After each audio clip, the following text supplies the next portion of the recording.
Maoist పార్టీకి మరో ఎదురు దెబ్బ తగిలింది. ఇది నిజంగా ఒక భారీ దెబ్బ అని చెప్పుకోవచ్చు. ఎందుకంటే ఛత్తీస్గఢ్ రాష్ట్రం సుక్మా జిల్లాలో 26 మంది మావోయిస్టు సభ్యులు, మామూలు మావోయిస్టులు కాదు, వీళ్ళంతా కూడా పీపుల్స్ లిబరేషన్ గెరిల్లా ఆర్మీ దళానికి చెందినటువంటి, మరి ముఖ్యంగా బార్సీ దేవా ఏదైతే తెలంగాణలో పట్టుబడ్డాడో ఈ యొక్క బార్సీ దేవా టీమ్గా తెలుస్తోంది. సో 26 మంది ఒకే టీం అంతా కూడా ఇప్పుడు అరెస్ట్ అవ్వడం నిజంగా అంటే లొంగుబాటుకు గురయ్యారని చెప్తున్నారు. వాట్ ఎవర్ ఏదేమైనా సరే ఇప్పుడు లొంగుబాటు కావచ్చు, అరెస్ట్ కావచ్చు, ఇది నిజంగా మావోయిస్ట్ పార్టీకి అతిపెద్ద దెబ్బగా నిజంగా మాజీ మావోయిస్టులు అలాగే ఈ యొక్క పౌర హక్కుల సంఘాలు అయితే నిజంగా ఇది ఒక మావోయిస్ట్ పార్టీకి ఇది ఒక కోలుకోలేని దెబ్బగా వాళ్ళంతా కూడా అభివర్ణిస్తున్నటువంటి పరిస్థితి. ఖచ్చితంగా ఇది నిజంగా కోలుకోలేని దెబ్బే అని అంటున్నారు చాలామంది. ఛత్తీస్గఢ్లో 26 మంది మావోయిస్టులు లొంగిపోవడం ఇప్పుడు నిజంగా సర్వత్రా ఇప్పుడు ఉత్కంఠ కలిగిస్తోంది. సుక్మా జిల్లా ఎస్పీ కిరణ్ చవాన్ ఎదుట లొంగిపోయారు వీరంతా కూడా. వీరిలో 7 మహిళలు సైతం ఉన్నారు. లొంగిపోయినటువంటి మావోయిస్టులపై సుమారుగా 65 లక్షల రివార్డు ఉన్నట్లుగా సాక్షాత్తు ఎస్పీ కిరణ్ చవాన్ వెల్లడించారు. వీరందరినీ కూడా మీడియా ముందు ప్రవేశపెట్టారు. సో మనం ఆల్రెడీ చూస్తున్నాం. ఇప్పటికైనా మిగిలిన మావోయిస్టులు హింసా మార్గాన్ని వీడి జనజీవన స్రవంతిలోకి రావాలంటూ కూడా సుక్మా ఎస్పీ కిరణ్ చవాన్ అభ్యర్థించడం కాదు, నిజంగా ఒక వార్న్ చేసినటువంటి పరిస్థితి. ఎందుకంటే 2025 స్టార్టింగ్ టైంలోనే వచ్చే ఏడాది మార్చి 31 కల్లా, అంటే 2026 మార్చి 31 కల్లా, అంటే ఈ ఏడాది మార్చి 31 కల్లా నక్సల్స్ రహిత భారత సమాజాన్ని మేము తీసుకొస్తామంటూ కూడా ప్రతినబూనినటువంటి ఈ యొక్క కేంద్ర మంత్రి అమిత్ షా మాటలు ఇంకా అంతా ఇప్పుడు వినిపిస్తూనే ఉన్నాయి. ఎందుకంటే టైం కూడా దగ్గర పడింది. మార్చి 31, ఇప్పుడు ఆల్రెడీ జనవరి నెల కొనసాగుతోంది. సో ఇంకా టైం దగ్గర పడుతోంది. ఎక్కడికక్కడ మావోయిస్టుల ఏరువేత కార్యక్రమం అయితే షురువుగా కొనసాగుతోంది. ఖచ్చితంగా మాడ్వి హిడ్మా అతని భార్య రాజేతో పాటు ఇలాగ చాలామంది, ఫస్ట్ నంబాల కేశవరావు 2025 మే 21న నంబాల కేశవరావు ఈ యొక్క ఎదురు కాల్పుల్లో చనిపోయినటువంటి సందర్భం. అలాగే చాలామంది ముప్పాళ్ళ లక్ష్మణరావు కావచ్చు. సో ఇటువంటి వాళ్ళందరూ కూడా ఈ యొక్క జవాన్ల తోటాలకు బలైపోయినటువంటి సందర్భం మనం చూసాం. సో ఏదైతే కేంద్ర కమిటీ సభ్యులు 2004లో మావోయిస్ట్ పార్టీగా అవతరించినప్పుడు సుమారుగా అప్పుడు 42 మంది ఈ యొక్క కేంద్ర కమిటీ సభ్యులు ఉన్నారు. సో ఇప్పుడు ఆ సభ్యుల సంఖ్య క్రమేణా ఇప్పుడు తగ్గిపోయి సుమారుగా 6-7కి పడిపోయినట్లుగా కూడా తెలుస్తోంది. మరోవైపు మాడ్వి హిడ్మా లాంటి గెరిల్లా యుద్ధ తంత్రంలో నిపుణులైనటువంటి వాళ్ళు కూడా ఇప్పుడు నేల కొరిగినటువంటి సందర్భం. హిడ్మా శిష్యుడిగా ఉన్నటువంటి బార్సీ దేవా కూడా తెలంగాణ పోలీసులకు పట్టుబడటం, ఆ తర్వాత PLGA బెటాలియన్ టీమ్గా చెప్పుకుంటున్నటువంటి చాలామంది సభ్యులు ఈరోజు 26 మంది సుక్మా ఎస్పీ కిరణ్ చవాన్ ముందు లొంగిపోవడం అనేది ఇప్పుడు నిజంగా మావోయిస్ట్ పార్టీకి ఒక అతిపెద్ద దెబ్బ అని అంటున్నారు చాలామంది. అయితే దీనికి సంబంధించినటువంటి పూర్తి స్థాయి అప్డేట్స్ అయితే మా ప్రతినిధి రవినాయక్ని అడిగి తెలుసుకుందాం. రవినాయక్, చెప్పండి. మొత్తం సుమారుగా 26 మంది PLGA టీమ్గా తెలుస్తోంది. సో వీళ్ళంతా కూడా బర్సీదేవా టీమ్గా చెప్పుకోవచ్చా? ఎలాంటి అప్డేట్స్ ఉన్నాయి దీనికి సంబంధించి? రాధాకృష్ణ, ఎస్పీ చవాన్ వద్ద కొంతమంది లొంగిపోయిన పరిస్థితి. ఆ లొంగిపోయిన దాంట్లో PLGA బెటాలియన్ కు సంబంధించిన వాళ్ళు ఉన్నారు. వీళ్ళంతా కూడా బల్షీ దేవాకు సంబంధించిన బెటాలియన్ లో పనిచేశారని ఒక ప్రచారం అయితే ఉంది. అయితే మనం ఒకసారి పూర్తి వివరాలు కనుక చూసినట్టుగైతే వరుసగా కగార్ ఆపరేషన్ కొనసాగుతున్న పరిస్థితి. ఈ ఆపరేషన్ లో ఒత్తిడి పెరిగిన కారణంగానే వరుసగా మావోయిస్టు పార్టీ నష్టపోతూ వచ్చింది. అయితే ఛత్తీస్గఢ్ రాష్ట్రంలో జరిగిన ఏదైతే సుకుమా జిల్లా ఎస్పీ కిరణ్ చవాన్ వద్ద 26 మంది PLGA బటాలియన్ కు సంబంధించిన వారు లొంగిపోయిన వారు, ఆ లొంగిపోయిన దాంట్లో ముఖ్య నాయకులు ఉన్నట్టు తెలిసింది. ఆ ముఖ్యమైన దాంట్లో కొంత టెక్నికల్ టీమ్ తో పాటు PLGAలో పట్టున్న వ్యక్తులు ఉన్నట్టు కూడా జోరుగా ప్రచారం సాగుతుంది. అయితే దీంట్లో 26 మందిపై 64 లక్షల రివార్డు కూడా ఉన్నట్టు తెలిసిన పరిస్థితి. అయితే ఈ బెటాలియన్ కు సంబంధించి PLGA నంబర్ 1 బెటాలియన్ కు సంబంధించి కమాండర్ బల్షీ దేవా తెలంగాణలో సరెండర్ అయిన విషయం తెలిసిందే. తెలంగాణలో తను పలు మీడియా ఛానళ్లతో కూడా మాట్లాడుతూ కొన్ని కీలకమైన అంశాలు కూడా చెప్పిన పరిస్థితి. చెబుతూ అందరు కూడా లొంగిపోవాలనే కోణంలో కొంత మాట్లాడారు. కేంద్ర కమిటీ కొంత విఫలం జరిగిందని, సరైన టైంలో సరైన నిర్ణయం తీసుకోకనే ఇబ్బంది జరుగుతుందని చెప్పే ప్రయత్నం జరిగింది. దీంతో పాటు 26 మంది లొంగిపోయిన దాంట్లో కొంత లొంగిపోయిన వారి చేతికి భారత రాజ్యాంగాన్ని ఎస్పీ కిరణ్ చవాన్ ఇచ్చారు. కిరణ్ చవాన్ ఇస్తూ హింసాత్మక ఘటనలకు పాల్పడకుండా మావోయిస్టులు వెంటనే జనజీవన స్రవంతిలో కలవాలి, జనజీవన స్రవంతిలో కలవడిచి ప్రజాస్వామిక పద్ధతిలో ముందుకు నడవాలి అని ఆ ఎస్పీ కిరణ్ చవాన్ చెబుతున్న పరిస్థితి కనబడుతుంది. అయితే ఒక సుక్మా జిల్లాలే కాదు, కాంకేర్ కావచ్చు, బీజాపూర్ కావచ్చు, ఇట్లా ఆ మాలోని 6 జిల్లాల్లో వరుస ఎన్కౌంటర్లతో పాటు ఎక్కడో దగ్గర నేరుగా ఆ క్యాలెండర్ కార్యక్రమం జనజీవన స్రవంతిలో మావోయిస్టులు కలవడం అనేది కూడా పెద్ద సంఖ్యలో జరుగుతుంది. అయితే ఇప్పటికే దాదాపుగా 1500 నుంచి 2000 మంది జనజీవన స్రవంతిలో కలిసినట్టు కొంత ప్రచారం కొనసాగుతున్న పరిస్థితి. కొంతమంది ముఖ్య నాయకులు కూడా గతంలో జనజీవన స్రవంతిలో కలిసిన విషయం తెలిసిందే. అందులో ముఖ్యమైన నాయకుల్లో వాసుదేవరావు అలియాజ్ ఆశన్న,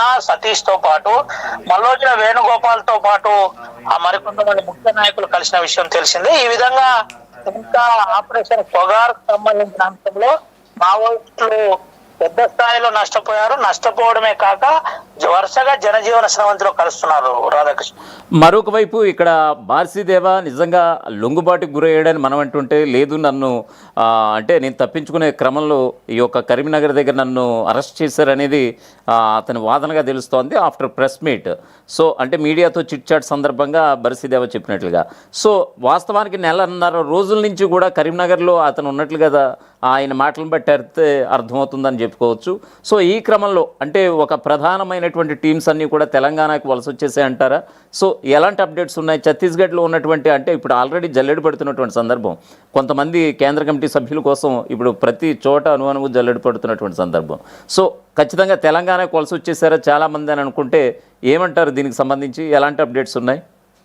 రాధాకృష్ణ, వచ్చారా వెళ్ళిండ్రనే దాని మీద మనం పక్కాగా చెప్పలేము. కానీ మావోయిస్టు పార్టీలో ముఖ్య నాయకులైనటువంటి బల్సిదేవ పిఎల్జిఏ బటాలియన్ ఇన్ఛార్జ్ గా ఉన్నాడు. ఈ ఇన్ఛార్జ్ గా ఉన్న ఎవరైతే బల్సిదేవతో పాటు మరికొంతమంది అక్కడి నుండి పార్టీ గైడ్ లైన్స్ ప్రకారం, అంటే తను బల్సిదేవ మీడియాతో మాట్లాడిన విషయాలు మనం గమనిస్తే ఆ మీడియాతో మాట్లాడిన కొన్ని అంశాల్లో ఆయన కీలకమైన అంశాలు మాట్లాడే ప్రయత్నం చేశారు. నేను పార్టీ ఇన్స్ట్రక్షన్స్ మేరకు, అంటే పార్టీ చెప్పడం తోటి నేను వేరే దగ్గరికి వెళ్తున్న తరుణంలో బొలేరో వాహనంతో పాటు 2 బొలేరో వాహనాలలో వెళ్తున్న తరుణంలో నాతో పాటు మరికొంతమందిని, అంటే 17 మందిని పోలీసులు అదుపులో తీసుకున్నారు. అదుపులో తీసుకున్న తర్వాతనే నేను వాస్తవిక పరిస్థితులను గ్రహించాను. ఇప్పుడున్న పరిస్థితిలో కగార్ దమనకాండ రోజు కగారుకు సంబంధించిన ఆపరేషన్ రోజు పెరుగుతుంది కాబట్టి అందుకనే నేను వెంటనే సలెండర్ జనజీవన స్రవంతిలో కలవాలనుకుంటున్నాను. దీనికి ప్రధాన కారణం అంటే నేను లొంగిపోలేదు, నన్ను అరెస్ట్ చేశారు. అరెస్ట్ చేసిన అనంతరమే నేను లొంగిపోవాల్సి వచ్చింది. లొంగిపోయిన విషయం జనజీవన స్రవంతిలో నా ఇష్టపూర్వకంగానే కలిసిపోయాను. అయితే దానికంటే ముందు నన్ను తెలంగాణ పోలీసులు అరెస్ట్ చేశారని ముఖ్యంగా చెప్పే ప్రయత్నం చేశారు. ఇప్పుడున్న పరిస్థితుల్లో పార్టీకి సంబంధించిన అంశాలు నేనేది మాట్లాడలేను. కానీ కేంద్ర కమిటీ కొంత నిర్లక్ష్యం, అంటే నిర్లక్ష్యం మీన్స్ కొంత మేరకు సరి అయిన సమయంలో సరి అయిన నిర్ణయం తీసుకోకపోవడం వల్లనే నష్టం జరిగిందని అయితే బల్సిదేవ చెప్పే ప్రయత్నం అయితే జరిగింది. ఓవరాల్ గా భారతదేశ వ్యాప్తంగా మావోయిస్టుల సంఖ్య రోజుకు తగ్గుతుందని నేరుగా ఎన్ఐఏ రికార్డ్స్ చెబుతున్న పరిస్థితి. దీంతో పాటు ముఖ్యులు ఎవరైతే ఉన్నారో ముఖ్య నాయకుల గురించి ఇప్పటికే పబ్లిష్ చేస్తున్నారు. వాళ్ళందరూ కూడా జనజీవన స్రవంతిలో కలవాలని కేంద్ర రాష్ట్ర ప్రభుత్వాల పోలీసు చెబుతున్న పరిస్థితి కనబడుతుంది. డీజీపీ స్థాయి వ్యక్తులు కూడా అందరూ జనజీవన స్రవంతిలో కలవండి, మీకు రెడ్ కార్పెట్ పరుస్తామని డీజీపీలు తెలుగు రాష్ట్రాల డీజీపీలతో పాటు అటు ఛత్తీస్గఢ్ ప్రాంతం డీజీపీ కూడా చెబుతున్న పరిస్థితి కనబడుతుంది. డిఐజీ సుందర్ రాజన్ కూడా చెబుతున్న పరిస్థితి కనబడుతుంది. ఓవరాల్ గా అంశం మావోయిస్టులకు సంబంధించిన అంశంలో కొంత ఇంకా ఆపరేషన్స్ కొనసాగుతూనే ఉంటాయని చెబుతున్న పరిస్థితి అయితే కనబడుతుంది. ఆపరేషన్ కగార్కు సంబంధించిన సమయం దగ్గర పడ్డ కొద్దీ ఆ ఒత్తిడి తీవ్రత పెరుగుతున్నట్టయితే మనం చెప్పుకోవచ్చు. రాధాకృష్ణ, మరొక వైపు తెలంగాణలో కేవలం ఇంకా 17 మంది లొంగుబాటుకు కానీ అరెస్ట్ కానీ చేసేస్తే ఇంక మొత్తం ఇక్కడ నక్సల్స్ రహిత తెలంగాణ రాష్ట్రం ఏర్పడిపోతుందని మొన్న బర్సీదేవ ప్రెస్ మీట్ బరిసిదేవన్ మీడియా ముందు ప్రవేశపెట్టిన రోజే తెలంగాణ డీజీపీ శివధర్ రెడ్డి చెప్పినటువంటి సందర్భం. అంటే ఓవరాల్గా ఎంతమంది కీలక నేతలు ఉండొచ్చు? ఇంకా అంటే దాదాపుగా 2004లో మావోయిస్ట్ పార్టీగా అవతరించినప్పుడు ఆ రోజు 42 మంది కేంద్ర కమిటీ సభ్యులు అన్నారు. సో అరెస్టులు, కుంగుబాట్లు, లొంగుబాట్లు ఇవన్నీ వెరసి నేడు గనక చూసుకుంటే గనక నిజంగా పలుచబడిపోయినటువంటి సందర్భం అయితే కనిపిస్తోంది. బరిసిదేవ లాంటి వాళ్ళు కూడా నేడు అరెస్ట్ అయినటువంటి సందర్భం, జనజీవన స్రవంతిలో కలిసిపోయినటువంటి సందర్భం. సో ఈ క్రమంలో ఇంకెంతమంది కీలక నేతలు ఉన్నారని పోలీసుల జవాన్ల సెర్చ్ ఆపరేషన్ కొనసాగుతుంది అడవుల్లో? డే 1 నుంచి డీజీపీ శివధర్ రెడ్డి ఒకే ఒక విషయం చెప్తున్నారు, జనజీవన స్రవంతిలో కలవండి, మీకు మేము స్వాగతం పలుకుతున్నాం, ప్రభుత్వం తరపున ఎటువంటి హాని ఉండదు, ముఖ్యమంత్రి రేవంత్ రెడ్డి పిలుపు మేరకు మీరు అందరు రండి, గతంలో రేవంత్ రెడ్డి చెప్పిన విధంగానే మీ అందరికీ మీకు సంబంధించిన కాంపెన్సేషన్ విషయంలో, మళ్ళీ చెబుతున్నాను, కాంపెన్సేషన్ విషయంలో మేము మీకు ఎటువంటి హాని జరగకుండా చూసే బాధ్యత మాది అని చెబుతూనే తెలంగాణ పోలీసులు నమ్మకంగా మావోయిస్టు పార్టీ అంశంలో చాలా కట్టుబడి ఉన్నారు. ఎక్కడ కూడా ఎన్కౌంటర్స్, హింస చేయడం మాకు ఇష్టం లేదు, ప్రజాస్వామిక పద్ధతిలో అందరూ లొంగిపోండి, భారత రాజ్యాంగాన్ని అనుగుణంగా రాజ్యాంగంలో ఉన్న సిస్టమ్ ప్రకారం రాజ్యాంగానికి లోబడి మీరు కూడా ప్రజల్లో ఉండి పనిచేసుకోండి, దానికి మేము స్వాగతిస్తామని చెప్పిన పరిస్థితి. చాలా మంది తెలంగాణలో గతంలో మావోయిస్టు పార్టీలో పనిచేసిన వాళ్ళు కీలకంగా మా నాయకులుగా కూడా ఎదిగారు. మీరు కూడా ప్రజా సంగ్రామంలో, ప్రజా సంఘాలలో వచ్చి పనిచేయండి, ప్రజలతో మమేకం కాండి అని చెప్పే ప్రయత్నం. అయితే దీంతో పాటు తెలుగు రాష్ట్రాల్లో ఉన్న మావోయిస్టుల సంఖ్య గణనీయంగా పడిపోయింది, 16కు చేరింది. దాంట్లో ముఖ్య నాయకులు ఇప్పుడు 6 నుంచి 7 మాత్రమే ఉన్నారు. వాళ్ళు కూడా నేరుగా జనజీవన స్రవంతిలో కలవాలి, జనజీవన స్రవంతిలో కలిసి ప్రజలతో కలిసి ప్రజల కోసం పనిచేస్తే బాగుంటుంది అని నేరుగా డీజీపీ చెప్పిన పరిస్థితి. వారికి ప్రభుత్వం తరపున రావాల్సిన బెనిఫిట్స్ ఇస్తాం, ఎటువంటి హాని జరగకుండా చూస్తాం, కావాలంటే మీడియా ద్వారా రావచ్చు, లేదంటే ప్రజాప్రతినిధుల ద్వారా రావచ్చు, లేదంటే పోలీస్ అధికారుల ద్వారా కూడా రావచ్చు. మీకు నమ్మకం లేకుంటే ఒక సోషల్ మాధ్యమాల్లో ఒక పోస్ట్ చేయండి, లేదంటే మాకు మెసేజ్ చేయండి అని డీజీపీ శివధర్ రెడ్డి మావోయిస్టులకు పిలుపునిచ్చిన పరిస్థితి కనబడింది. అయితే ఒక రకంగా చెప్పాలంటే వరుసగా ఇప్పుడు శివధర్ రెడ్డి డీజీపీ అయినప్పటి నుంచి గణనీయంగా సరెండర్ల సంఖ్య పెరుగుతుందని కూడా చెప్పుకోవచ్చు. నేరుగా మాట్లాడుతూ కన్విన్స్ చేసి విషయం ఎక్స్ప్లెయిన్ చేసే ప్రయత్నం చేస్తున్నారు. ప్రభుత్వానికి పోలీస్ వ్యవస్థ మధ్య డీజీపీ ఒక సిస్టాన్ని క్రియేట్ చేసి, అంటే సానుకూలమైన సిస్టాన్ని క్రియేట్ చేసే ప్రయత్నం కూడా డీజీపీ శివధర్ రెడ్డి చేస్తున్నట్టు క్లియర్ గా కనబడుతుంది. అయితే డీజీపీ శివధర్ రెడ్డి చివరిగా బరిసిదేవ మీడియా సమావేశంలో కూడా ఒక విషయం చాలా క్లియర్ గా చెప్పారు.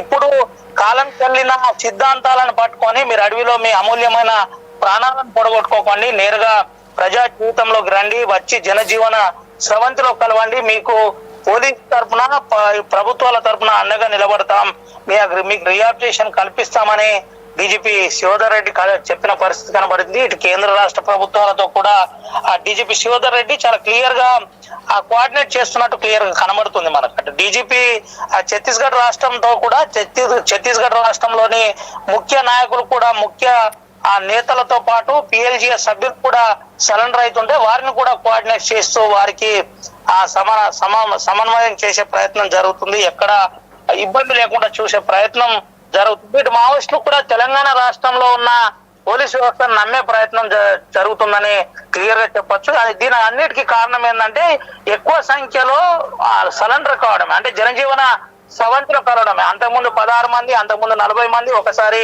160 మంది, ఇట్లా వరుసగా భద్రాద్రి కొత్తగూడెం నుంచి మొదలుకొని ఇటు హైదరాబాద్ వరకు వరుసగా కొనసాగుతున్న సరెండర్ ప్రక్రియ కొనసాగుతుంది. కాబట్టి ఇటు తెలంగాణ పోలీసులను విశ్వసిస్తున్నట్టు క్లియర్ గా కనబడుతుంది. ఇటు ప్రభుత్వం కూడా ఇంతకుముందు చెప్పిన పరిస్థితి అదే కంటిన్యూషన్ ఉందని డీజీపీ చెప్తున్నారు. అయితే సంఖ్య తగ్గింది, మీరు కూడా సరెండర్ కాండి, వట్టిగా బలిసిదేవ లాంటి వాళ్ళే జనజీవన స్రవంతిలో కలిశారంటే మీరు మీ పరిస్థితి ఏంటో ఆలోచించుకోవాలని చెబుతున్న పరిస్థితి కనబడుతుంది. Radhakrishna. Okay Ravinayak, thanks for updates. మొత్తానికి ఇది పరిస్థితి. మొత్తానికి బరిసిదేవ అరెస్ట్ అనంతరం నిజంగా ఒకవైపు లొంగుబాట్లు కూడా కొనసాగుతున్నాయి. పిఎల్జీ బెటాలియన్ 1 కమాండర్గా ఉన్నటువంటి బరిసిదేవ నిజంగా తెలంగాణ పోలీసులు ఎదుట లొంగిపోయిన ఒక 1 వీక్ వ్యవధిలో, 4-5 రోజుల వ్యవధిలో నిజంగా అతని దళానికి సంబంధించినటువంటి సభ్యులంతా కూడా తెలంగాణ అంతా కూడా ఇప్పుడు ఛత్తీస్గఢ్ రాష్ట్రం సుక్మా జిల్లా ఎస్పీ ఎదుట లొంగిపోయారు. కిరణ్ చవాన్ ఎస్పీ. సో ఆయన ఎదుట ఈ యొక్క బర్సీదేవ టీం అంతా లొంగిపోయినట్లుగా తెలుస్తోంది. సో వాస్తవానికి 2004లో పార్టీగా అవతరించినటువంటి మావోయిస్ట్ పార్టీ. సో ఆనాడు 42 మంది కేంద్ర కమిటీ సభ్యులు ఉంటే, ఇప్పుడు కనుక చూసుకుంటే కనుక కొంతమంది వయోభారంతో ప్రాణాలు కోల్పోయినటువంటి సందర్భాలు కావచ్చు, కొంతమంది